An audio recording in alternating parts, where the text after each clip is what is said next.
Deformity का concept समझते हैं। फिर जब डिफॉर्मिटी का कॉन्सेप्ट समझ आ जाएगा कि डिफॉर्मिटी हो क्यों रही है, इसकी करेक्शन के कॉन्सेप्ट समझेंगे कि करेक्शन के क्या कॉन्सेप्ट हैं। जब भी किसी प्रोसीजर के more than one operative option हो तो इट मीन्स कि उनमें से कोई भी परफेक्ट नहीं है। दे आर डिफरेंटली डिज़ाइन, मुख्तलिफ स्टडीज़ होती रहती हैं। वो जो भी हम स्टडी की बात कर रहे थे, वो जब उसके रिजल्ट्स आते हैं कहते हैं कि शायद ये इससे बेहतर हो जाए अगर हम ये ऐड करते हैं, वो नया प्रोसीजर आ जाता है। फिर तो दो बंदे आते कहते नहीं यार अगर ये ऐसे हो जाता तो ज़्यादा बेहतर था। तो you know it the procedure evolves, so that is why research is extremely important. Number one. Number two के हेलिक्स वेल्गस के जो फैक्टर्स हैं ये हो क्यों रहा है, उसमें उसको समझना बड़ा ज़रूरी है। और पेशेंट के मुख्तलिफ जो चीज़ें हैं मिला के उसके लिए टेलर मेड प्रोसीजर बनना है। इट मीन्स कि ये नहीं है कि अगर हमारे पास 4 मरीज आए हैं, चारों हेलिक्स वेल्गस के हैं, तो हम चारों को एक ही करके प्रोसीजर करते हैं। No, we have to study, we have to make calculations, we have to make certain angles. हमें उनकी जब डिफॉर्मिटी करेक्ट करनी है, 3 डायमेंशनल डिफॉर्मिटी को जब आप 3 डायमेंशनल प्लेन में करेक्ट करते हैं तो वो काम ठीक है। बेसिकली वो क्या है, देखें, हेलिक्स बिग टो कहते हैं, ठीक है। Valgus means any deformity deviating away from the way, ठीक है। तो वेल्गस में this is a midline ये मैंने फुट बनाया है, राइट जी सर। तो ये डिफॉर्मिटी हो रही है कि जो बिग टो है उसकी जो आगे जो लेसर टोज हैं, मतलब जो फेलिक्स हैं, वो फेलिक्स जो है वो डिविएट हो रही हैं एक तरफ, और जो मेटाटार्सल है फर्स्ट मेटा को दूसरी तरफ हो रही है, तो इसको हेलिक्स वेल्गस कहते हैं, ठीक है। नॉर्मली ऐसे नहीं होता। नॉर्मल जो हेलिक्स है वो उसको इनलाइन होता है, वो बिल्कुल स्ट्रेट रहता है। कुछ एंगल्स मैंने लिखे हैं, उनकी नॉर्मल ब्रेजेस लिखी हैं। हम इसको समझते हैं, इसको देखते हैं कि ये होते क्यों है, क्या प्रॉब्लम है यहाँ पे, मसला क्या है। इससे पहले हम ये समझ लेते हैं कि एनाटॉमी क्या है।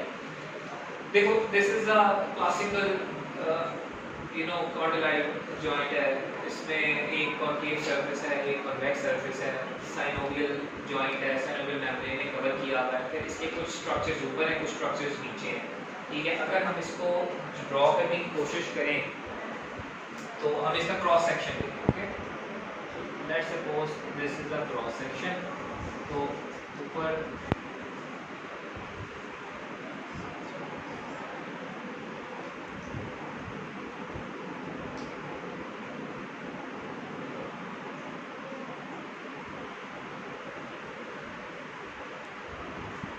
अच्छा, सबसे ऊपर ऑब्वियसली एक्सटेंसर लूसिस का नेट है, एक्सटेंसर लूसिस, जी सर। फिर उसके नीचे एक्सटेंसर ब्रेविस है, लूसिस ब्रेविस, ठीक है। उसके नीचे आ जाए तो फ्लेक्सर लूसिस है, उसके मीडियल और लैटरल हेड है, और एडक्टर।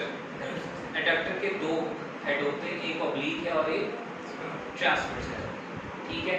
तो यही हमने बनाने की इस पे कोशिश की है।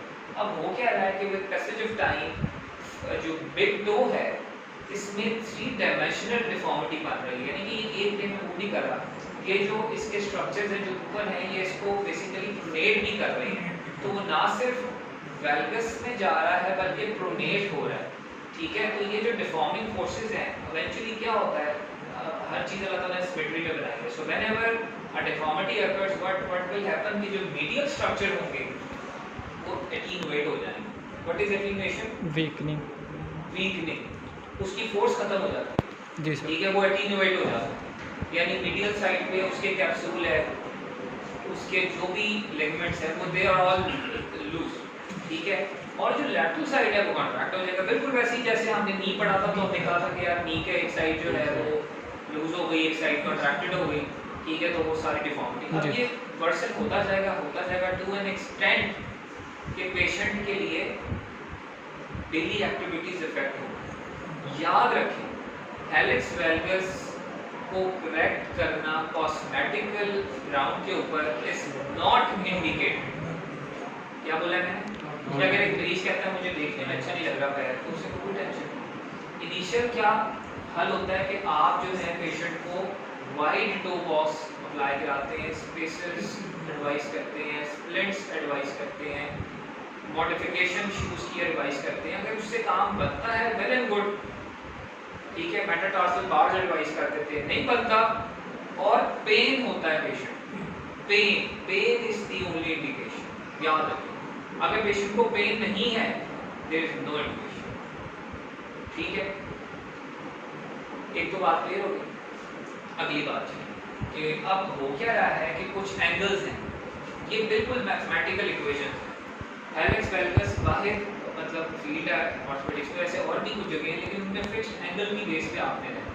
अगर वो एंगल्स आपको गाइड करते हैं कि हमने क्या किया है, ठीक है, नंबर 1। नंबर 2 के पेशेंट का क्लिनिकल एग्जामिनेशन हर प्रोसीजर में इंपॉर्टेंट है, लेकिन फॉर हेलिक्स वेल्गस वो एक्सट्रीमली इंपॉर्टेंट है।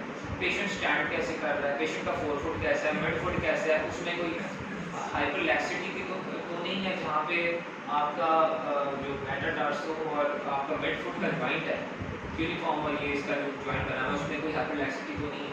ठीक है, तो ये बहुत ही इंपॉर्टेंट है, बिकॉज ये आपके सारे ट्रीटमेंट प्लान को चेंज कर दें। ठीक है, अब हो क्या रहा है, सबसे पहले मैंने लिखा HFHBA, hallux valgus angle. What is hallux valgus angle?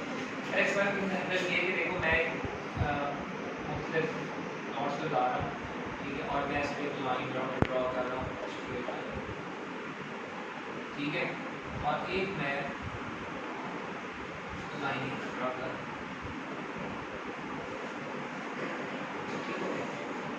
ये जो एंगल है, this is known as hallux valgus angle. It should be less than 15 degrees.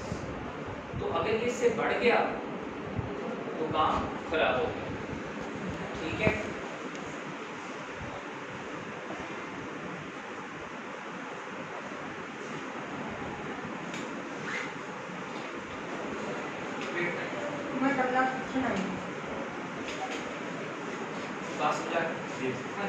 दूसरा एंगल जो है वो है हेलिक्स वेल्गस इंटरफेरेंशियस एंगल।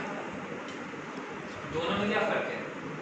इसके अंदर जो है वो आप प्रॉक्सिमल फेरेंक्स ऐसे लाइन ड्रॉ कर रहे हैं, दूसरे एंगल में आप इससे लाइन ड्रॉ कर रहे हैं। ठीक है, इसके सेंटर से लाइन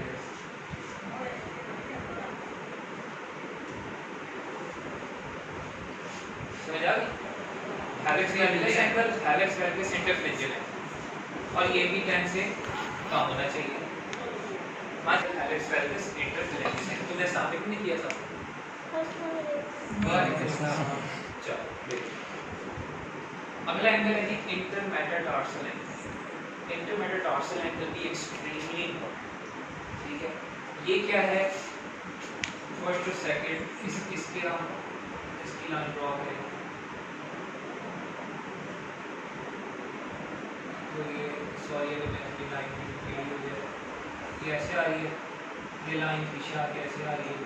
ठीक है, तो जहाँ पे मिल रही होंगी वो बेसिकली है तो ये भी नॉर्मल 9 से कम होता है। ठीक हो गया। अच्छा, आखिरी जो एंगल है वो भी बड़ा इंपॉर्टेंट है, वो है डिस्टल मेटाटार्सल आर्टिकुलर एंगल। वो क्या है कि आप इसको हम चलो कहीं और ड्रॉ कर लेते हैं, थोड़ा सा बड़ा ड्रॉ कर लेते हैं।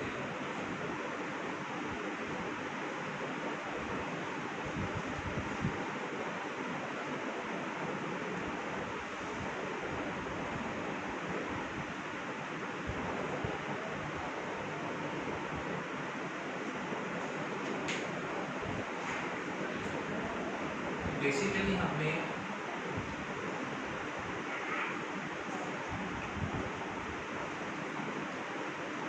जो इसके आर्टिकुलर जो खाली मेटाटार्सल का आर्टिकुलर सरफेस है ना, उसको हमने ड्रॉ किया। ठीक है, ये दिस एंगल जो ये बेसिकली बनता है, थोड़ा सा इसके 90 डिग्री चाहिए, that is distal metatarsal articular. इनके नॉर्मल वैल्यूज याद करना बड़ी आसान है, क्योंकि ज़्यादातर 9 10 9 10 ही है, सिवाय हेलिक्स वेल्गस के जो थे कम। यहाँ तक बात क्लियर होगी? yes, ये तो मैथमेटिकल इक्वेशन है, इनको तो हल करना ही करना। अब आती है प्रैक्टिकल बात पे कि अब हल क्या करना है। हेलिक्स वेल्गस हो गया, हेलिक्स वेल्गस क्यों हुआ, इसमें कुछ फैक्टर जो हैं वो एक्सट्रिंसिक थे, कुछ इंट्रिंसिक थे। इंट्रिंसिक फैक्टर्स में जेनेटिक भी हो सकते हैं, ठीक है, उसकी डिज़ाइन ही ऐसे हो, उसके जो स्ट्रक्चर्स हैं वो ठीक ना हो, उसको कोई सिंड्रोम हो, कोई ऐसा मसला हो, तो ये हो सकता है। It is not an issue. Extrinsic factors ज़्यादा इंपॉर्टेंट है कि फुटवेयर कैसा है, हाई हील्स पहनती हैं, नैरो कोट पहनती हैं, ठीक है, ये सारे मिल मिला के एक्सटेंसिव इंफ्लुएंस है। इवेंचुअली व्हाट विल हैपन कि बैलेंस खराब हो। अच्छा, अब मैंने कोशिश तो की है मैं तुम्हें बिल्कुल कॉन्सेप्ट आसान से बनाऊं। कुछ प्रोसीजर्स मैं तुम्हें बता देता हूँ। उसके बाद देखो ये जो मेडिकल एजुकेशन है ना, इसमें सिर्फ ऐसे नहीं होता कि एक बंदा खड़ा होकर बोलता है और बाकी बंदे जो है ना वो बॉट्स बन के सिर्फ नोट करते हैं। तो you have to do some homework now from now onwards. हमने इससे पहले 2 क्लासेस मैंने नहीं तुम्हें काम दिया, अब मैं काम दूँ ताकि हमें पता हो कि जो हम पढ़ा रहे हैं उसका रिजल्ट क्या हो रहा है, फायदा हो रहा है कि नहीं हो रहा। समझ आइए, तुझे भी होमवर्क मिलेगा। तो सबसे पहला स्टेप ये होता है इसके एल्गोरिथम में कि आप ये देखें कि आपका जो जॉइंट है मेटाटार्सोफिलेंजियल जॉइंट वो कॉन्क्रीट है या नॉन कॉन्क्रीट है। ठीक है, इसका मतलब क्या है? जॉइंट सबलक्ष्ट पड़ा है या सबलक्ष्ट नहीं है।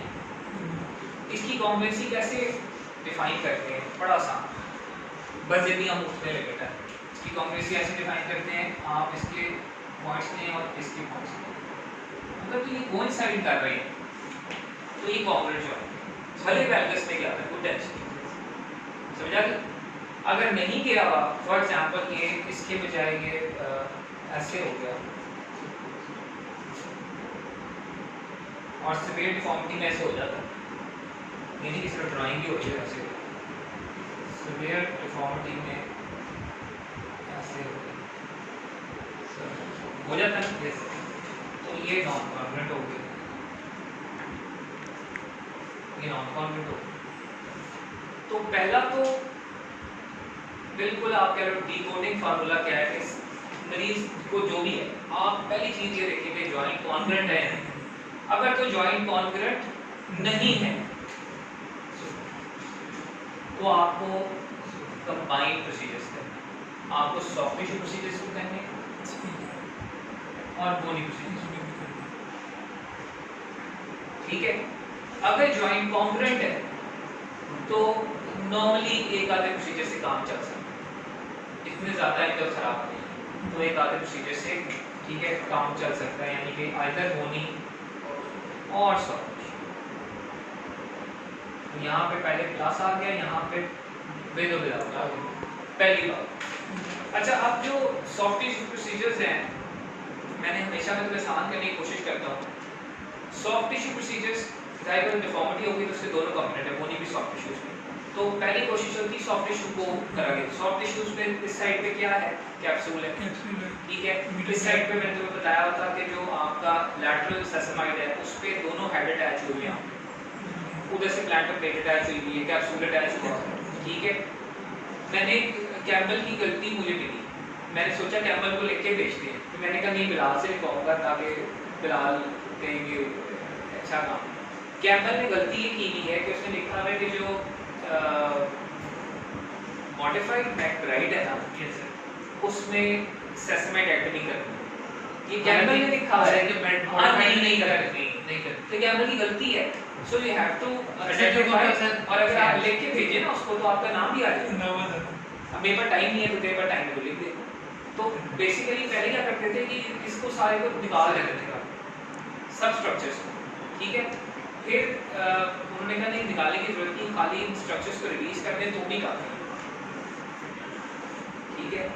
अब हो क्या रहा है कि हमने जो लूज स्ट्रक्चर था उसकी इम्प्लीकेशन की। इम्प्लीकेशन क्या होती है कि एक साइड हम साइड से देख रहे हैं, एक फ्लैप ये, एक फ्लैप इसकी ओवरलैप करके इसको डालेंगे, दिस इज इम्प्लीकेशन।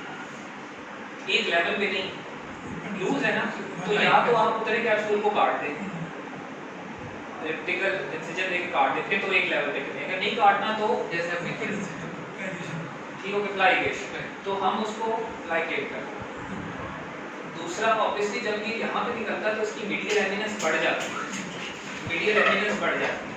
तो उसकी मीडियल एमिनेंस को शेप ऑफ करना है along the border of the foot, कि वो जो इजाफी बुखार है वो खत्म हो, ठीक है। तो हमने मीडियल एमिनेंस को रिमूव कर दिया, हमने इस तरफ से कैप्सूल को इम्प्लीकेट किया, हमने बीच में मिडलाइन इंसिजन दी। यहाँ पे हमारी जब इंसिजन आती है, अभी तक इसमें आगे क्वेश्चन है बेशुमार इससे बनते हैं, इसको पता है कि ये one of the favourite topic है। ये मेरा शॉर्ट केस हाँ, इसमें बेशुमार ये पक्का केस आ रहा है। इसमें आपको आ जाता है कि which is the most commonly injured nerve with this approach. तो आपको पता चाहिए कि कौन सी वो नर्व है, किसकी ब्रांच है, डॉर्सोमीडियल ब्रांच है इसकी, सुपरफिशियल पेरोनियल नर्व की, इट कैन इंजर्ड। आपको इसे ध्यान में रखना है, उसको कैसे बचाना है ये भी वो अगला क्वेश्चन है। बहरहाल ये पक्का सवाल। यहाँ पे क्या है कि आपने जो इंसिजन देना है वो नॉर्मली जो मेटाटार्सल जॉइंट है ये उस जो आपका बीच में इंटरडिजिटल फैट बनता है उससे पीछे होते हैं, ठीक है। तो ये आप थोड़ा सा पीछे इंसिजन देना है। जब आप इंसिजन देंगे, हमने ऑपरेट नहीं किया है तो हम उस टाइट स्ट्रक्चर्स को देखते हैं जो टाइट है वो कौन से हैं। मेनली जो डिफॉर्मिंग फोर्सेस है कौन सी हैं? एडक्टर्स। एडक्टर के दो हेड हैं, एडक्टर लॉन्गस और एडक्टर स्ट्रेट हेड और वीक हेड, दोनों जाके इधर लगे लैटरल सेगमेंट। आप उसको 11 नंबर की प्लेट से नाम से रिलीज कर दें, कैप्सूल को रिलीज कर दें, दैट इज ऑल। अच्छा, अब इस पे एक स्टडी आती है, वो स्टडी कहती है कि नॉर्मली ऑस्टियोनेक्रोसिस होने का डर होता है। वो कब होता है? जब आप कैप्सूल रिलीज करते हैं ज़्यादा इस साइड से मीडियल, ठीक है, तो ऑस्टियोनेक्रोसिस का डर होता है, यहाँ से नॉर्मली टेंशन नहीं है। तो मैकब्राइड प्रोसीजर बेसिकली ये है, मीडियल एमिनेस को डिसेक्ट कर दिया आपने, यहाँ से एम्प्लीकेट कर दिए, यहाँ से सॉफ्ट टिश्यू रिलीज किए, जो फिब्रिलर सेसामाइड है उसको आपने डैट लेने दिया। अगर आप उसको निकाल दें क्लासिकल है रहने दें तो वो उसकी मॉडिफाइड इसका एक फर्क है असेसमेंट है और टू। इसके अलावा बेशुमार प्रोसीजर्स हैं। बोनी प्रोसीजर्स में एक तो मिडिल एमिनेस का रिमूवल भी प्रैक्टिकली बोनी प्रोसीजर। इसके अलावा आपने ये एंगल्स आपको गाइड करते हैं कि अब हमने क्या करना। कैम्बल ने एक टेबल बनाया था, मिलर ने भी कुछ लिखा हुआ है। सबसे पहले तो आपको इन एंगल्स के हिसाब से माइल्ड मॉडरेट सीवियर की डिस्ट्रीब्यूशन होनी चाहिए। नॉर्मल आपको पता लग गया। इसके अगर बहुत ही एडवांस 40-40, 50-50 डिग्री से ज़्यादा बढ़े हुए तो सीवियर है। बीच में माइल्ड खाली छोटे प्रोसीजर से कवर हो जाएंगे, मॉडरेट में कंबाइन की जरूरत पड़ती है। अब यहाँ पे कैच पॉइंट क्या आता है कि आपने देखना है कि किस तरह की और डिफॉर्मिटी एग्जिस्ट करती है। मिसाल के तौर पे आपने एग्जामिन किया और एग्जामिनेशन पे आपको यहाँ पे हाइपर मोबिलिटी मिली, तो आप क्या करेंगे? फ्यूजन करेंगे। उस फ्यूजन को क्या कहते हैं? लैब्रेटरी। आप इन दोनों बोन्स को आपस में फ्यूज करो। समझ आते? तो मुश्किल नहीं। अगर आपको लगा कि ये ज्वाइंट है, ठीक है, इतना खराब हो गया कि उसके ऑस्टियोफाइट्स बन गए, सबकॉर्निकल हो गई, जो क्लासिकल सारी बातें पढ़ते हैं। अब आपने देखना है मरीज यंग है कि ओल्ड है। अगर तो मरीज यंग है फिर तो आप उसको फ्यूज कर दें ताकि उसकी जो पुश ऑफ है किसी हद तक वो रहे और उसको प्रॉब्लम ना हो। अगर वो ओल्ड एज है तो फिर आप क्या करिए? स्कैलर सेक्शन करते हैं। स्कैलर सेक्शन में क्या होता है कि आप इतना हिस्सा प्रॉक्सिमल हटा लें। This is scalar section. Scalar section normally अगर कोई एल्डर पेशेंट है विद एसोसिएटेड कोमॉर्बिडिटीज, आप थोड़ा बहुत फंक्शनल उसको रखना चाहते हैं प्लस उसकी डिफॉर्मिटी करेक्शन करना चाहते हैं तो यू डू दैट। क्लियर हो गया? अच्छा, इसके अलावा इसमें कुछ और प्रोसीजर्स हैं, ठीक है। उनमें से एक प्रोसीजर ये है कि आपने प्रॉक्सिमल जो फेलेक्स है इसकी ऑस्टियोटॉमी क्लोजिंग है, इसको क्या कहते हैं प्रोसीजर को? Atkins procedure. एटकिंस के लिए मॉडरेट डिफॉर्मिटी नॉर्मली होनी चाहिए। मॉडरेट डिफॉर्मिटी वो खाली इससे आपको लगता नहीं तो आप इसकी कर दें, ठीक है। उसके बाद कुछ जो डिफॉर्मिटीज हैं, मतलब कुछ ऑस्टियोटॉमीज हैं, वो आपके मेटाटार्सल, फर्स्ट मेटाटार्सल से रिलेटेड हैं। उसमें सिंपल अगर इतना ज़्यादा खराब नहीं हुआ, किसी को मैं थोड़ा सा लैटरल बना के दिखा देता हूँ। Almost at the end of lecture.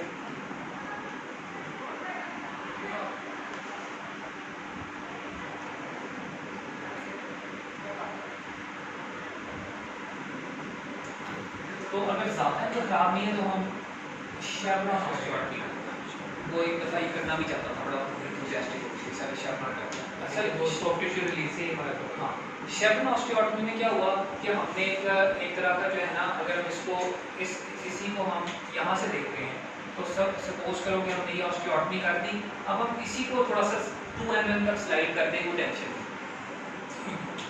यानी छोटी मोटी डिफॉर्मिटी हो या मतलब शेवरॉन से काम चलता है। इट्स डिस्टल ऑस्टियोटॉमी, डिस्टल, ठीक है, डिस्टल एंड पे ना डिस्टल ऑस्टियोटॉमी। एल्डरली पेशेंट है, नॉन कॉन्क्रीट जॉइंट है, फिर आप सॉफ्ट टिश्यू के साथ जो बोनी करेंगे उसमें प्रॉक्सिमल ऑस्टियोटॉमी क्लोजिंग, समझा गया, प्रॉक्सिमल ऑस्टियोटॉमी। इसके अलावा कुछ और भी ऑस्टियोटॉमीज जरूर अवेलेबल हैं, जिसके अंदर मिचल्स है, जिसके अंदर बेसिकली स्कार्फ ऑस्टियोटॉमीज हैं, जो स्टेप कट ऑस्टियोटॉमीज हैं लाइक दिस। ये फैंसी ऑस्टियोटॉमीज जरूर हैं, ठीक है, और सच्ची बात ये है कि I have not tried them, क्योंकि ओवर एंथुसियास्टिक होने की जरूरत कोई नहीं होती सर। जब पेशेंट आपका सहारा होता है, मल्टीपल इश्यूज होते हैं, आप सेफेस्ट शॉर्टेस्ट पॉसिबल उस पर जाएं, बिल्कुल हमेशा ओवर एंथुसियास्टिक होने की जरूरत नहीं है। तो शेवरॉन भी मैंने कहा कि वो मतलब मॉडरेट डिफॉर्मिटी में है, अगर advance deformity non concrete joint है तो मैंने प्रॉक्सिमल का बता दिया। फिर आपकी जो स्कार्फ है या मिचल्स ऑस्टियोटॉमी, मिचल्स में बेसिकली क्या करें, शॉर्टनिंग कर रहे हैं, मिचल्स में भी शॉर्टनिंग कर रहे हैं कि उस पूरी मेटाटार्सल की शॉर्टनिंग आप कर रहे हैं, ठीक है। तो इन शॉर्ट ये कि इन सारी डिफॉर्मिटीज में, अच्छा कैलस की कुछ हर, आप इसको फर्दर आगे लेके चलो तो कैलस के साथ कुछ प्रॉब्लम है। वो क्या प्रॉब्लम है कि वो इंटरमेटाटार्सल एंगल को कुछ नहीं करेगी, वो तो शुरू करेगी ना टार्सल, ठीक है। इसीलिए मैंने कहा कि जब नॉन कॉन्क्रीट जॉइंट हो तो आपको फिर साथ इस तरह की हरकतें करनी पड़ती हैं ताकि आपका वो ठीक है। बात समझ आ गई? इस समय डिफिकल्ट टॉपिक, शुरू में तो अंडरस्टैंडिंग नहीं था। डिस्टल मेटाटार्सल आर्टिकुलर एंगल बढ़ गया तो फिर ये जितनी ऑस्टियोटॉमीज हैं, जिससे मैंने बताया शेवरॉन भी है, उसमें मिचल्स भी है, combination of scarf proximal and distal दोनों कॉम्बिनेशन करनी है, यू नो, और ये इसके एक दिन भी आपको ऐड करनी पड़ती है, ठीक है। सो इन शॉर्ट ये एक डिफिकल्ट टॉपिक है, इसको हो सकता है कि हाउस ऑफिसर्स को इतना टेंशन ना हो, किसी हद तक फैसल को भी शायद अभी टेंशन ना हो, मे बी लेटर ऑन हो जाए, हमारी दुआ हो ही जाए, लेकिन अभी नहीं है। चलो तो मेन बंदा कोई रह गया लिखा होगा, ठीक है। तो तुझे मैंने एक एक्सरे भेजा, ठीक है, तो अब तेरा टास्क ये है कि मैं आ रहा हूँ वापस 45-50 मिनट्स, तूने इसके सारे एंगल निकालने, ठीक है, और कैसे निकालेगा, तेरे पास नोट 8 है, उसी पे निकालेगा, और तूने उसका प्लान बनाना है। पेशेंट की एज है 75 ईयर्स, उसके सारे मसले मसाइल तूने देख लिए हैं, उसके एंगल्स निकाल, उसका प्लान बना, और आके हम उस प्लान को डिस्कस करेंगे। एक बड़ा लिखा बंदा होना जरूरी है, तो बिलाल भी हो, ठीक है, क्लियर होगी? Any question? जबरदस्त हो गया मेरे साथ।